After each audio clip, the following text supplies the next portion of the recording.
Andrew Mountbatten Windsor, released under investigation.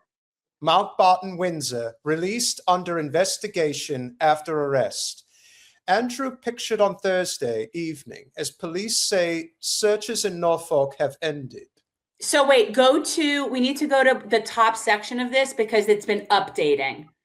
You see what I'm saying? So like if you go to, it's just here from 5 hours ago. So we can just, read the section because this will go all the way back. Andrew Mountbatten Windsor, released from police station, has been seen leaving a police station in a car after almost 12 hours of questioning by police in Norfolk. He was photographed in the back seat leaving Asylum Police Station on Thursday evening. Andrew was arrested this morning on suspicion of misconduct in public office. Police have not given any further information at this point. Suspicion of misconduct. That's what they're calling it. But he's okay. But this is from The Guardian, so I felt like it was appropriate to use The Guardian for this story because that's basically like their main thing. But go down past the pictures. Here it is. Here it is.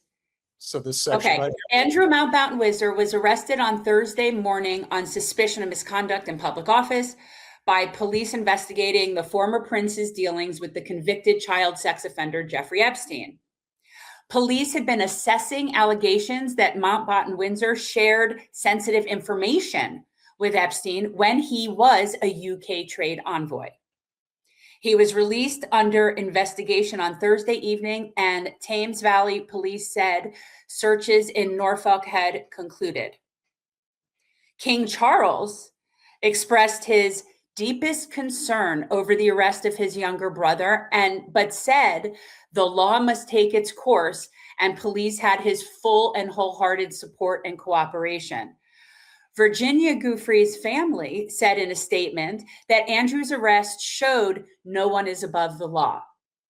You know, I'm glad for them that they feel some sense of justice from that. I do. I mean, I don't think it's like anywhere near what is needed in that, but I'm glad about that. Maria Farmer, the first known survivor to report Epstein and Maxwell to law enforcement, issued this statement.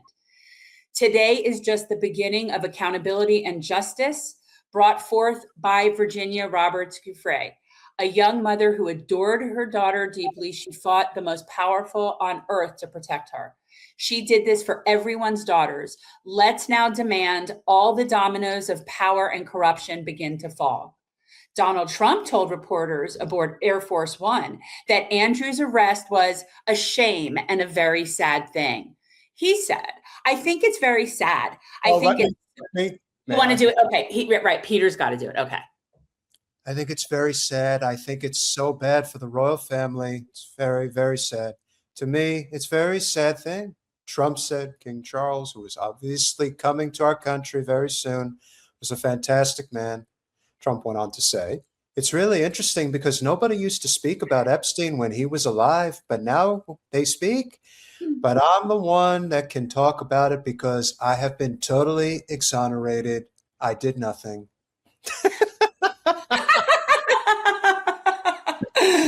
The National Police.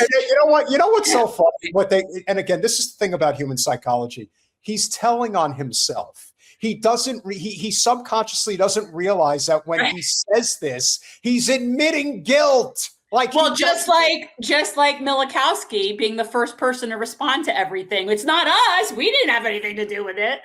Before Charlie Kirk's body even attempted to get gold, may his memory be a blessing. Well, I totally didn't do anything wrong, and you could stop accusing me. I know a lot of other people who did a lot of bad things. So compared to me, I am totally innocent. Listen, let me finish. The National Police Chiefs Council said that the Home Office was alerted by Thames Valley Police 30 minutes before they made the arrest. It is understood neither the King nor Buckingham Palace was informed in advance of the arrest. The Thames Valley Police issued a statement. On Thursday, we arrested a man in his 60s from Norfolk on suspicion of misconduct in public office. The CPS and their lawyers have spoken to detectives from Thames Valley Police investigating the King's brother, but are yet to give formal early investigative advice. Okay. I think that's good. I think that's a good update where we are. That's what is the most recent thing. And yes, it is the first of hopefully many more to come, powerful, corrupt, filthy pieces of shit that are going to be caught up in this web. That's what I'm hoping. I'm hoping that this is, and here's the thing, it's not going to happen in this country. Not at first, because we are completely lawless. We have no respect for law. We have no respect for human rights. We are just like a rogue nation. But there are certain nations like the UK that still pride themselves on a certain amount of decorum. And they are going to actually prosecute some of these people. Yeah. So people that have citizenship in other places are going to be held accountable, even if they're not held accountable here. So I find this very satisfying. I think he is a disgusting pig. I also would like to point out that he was not welcomed very warmly into his new neighborhood. No. Because no, he is not welcome. He is living, I forget the name of which house, which of the royal properties he's living in, but he moved into an area or came back to an area, and there were flyers all over, basically with very not nice things to say about him all over the neighborhood. So they are not happy that he's there. So he's getting what he has coming. He'll end up having to be living on some island somewhere, maybe on the island that the royal family owns, somewhere near Epstein Island. But you bring up a good point, because this is one of the distinct differences between living in the States versus living in other places like the UK.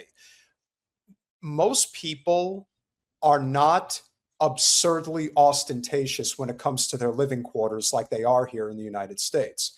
Take the most guilty party of them all right now, Les Wexner. He lives on a compound in Columbus, Ohio. Do you know how impossible it is to even get near that compound? So at the end of the day, he is, Prince, or Andrew, no longer Prince, but, well, there's only one Prince anyway, and he's long gone. But point being is that he is not going to be able to live in a society where people are not, let's just say, distant from one another in terms of how they live. Where in the United States, if you want to go incognito, you want to go into hiding, you have you have a getaway home in Jackson Hole, Wyoming. People have the ability to do that if they're rich and powerful, and you better believe they're doing that. He can't, at least not pending a trial. Now, once he's tried, if he is not convicted or if he serves or whatever, he will have to be living somewhere else, because he will be a pariah there. They won't tolerate that. And I'm hopeful that other countries and other places that have a better sense of laws, morals, and values than we do will treat these people accordingly. That's what I'm hopeful for. Like I'm hopeful.